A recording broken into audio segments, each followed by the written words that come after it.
Welcome into Keys to the Crown, presented by Crown Royal. I'm Erin Summers, joined by NFL Network's Marcas Grant. We have reached week 9, where we have a terrifying number of teams on bye, 6 total teams, 3 of the top 4 backs in the league.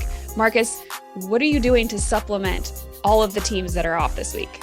Yeah, it's going to be hard, and running back's going to be important. Tyler Algier from the Atlanta Falcons is going to be really important. If you play in deep leagues, Caleb Huntley, also from the Falcons, could be an important piece to add. Go check your waiver wire. See if Deontay Foreman in Carolina or Chuba Hubbard are still available. Now, these might be short-term answers, but that might be all you need in this situation. You talk about the running backs that are off. I mean, Nick Chubb is going to be out. Ezekiel Elliott, Tony Pollard, Christian McCaffrey, Najee Harris. These were a lot of big names that were drafted really early and a lot of fantasy managers are counting on. So chances are you just need a stopgap. So any of those names, if they're out there, could possibly just kind of help you bridge the gap until your guys get back.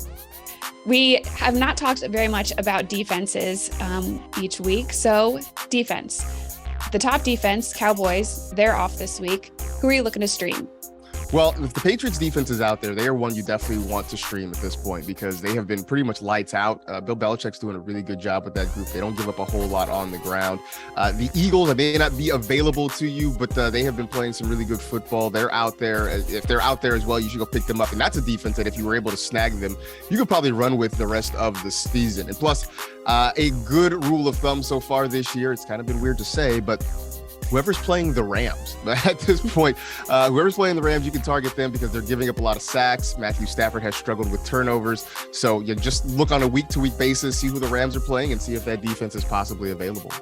The Vikings have actually scored in double digits their last 2 outings as well as a defense. So it's a possibility they do have the Commanders coming up this week. Looking at the Saints matchup, they host the Ravens Monday Night Football. I don't know if we're going to get another performance from Alvin Kamara like we got. He was the top fantasy point getter last week.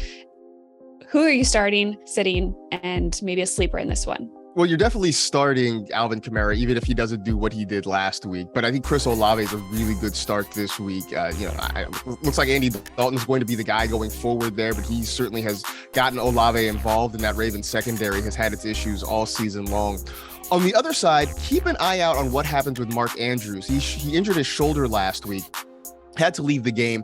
If he can't go, Isaiah Likely, the rookie who stepped in and played really, really well, has a lot of value, especially because we are just envious of having any kind of tight end production. So if Mark Andrews can't go, Isaiah Likely is certainly there.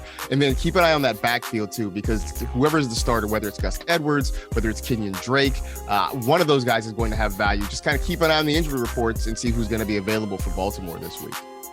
I really appreciate it, Marcus. We're going to have to wait all the way till Monday this week to see how your picks pan out. Thank you for joining us. This has been Fantasy Football Keys to the Crown.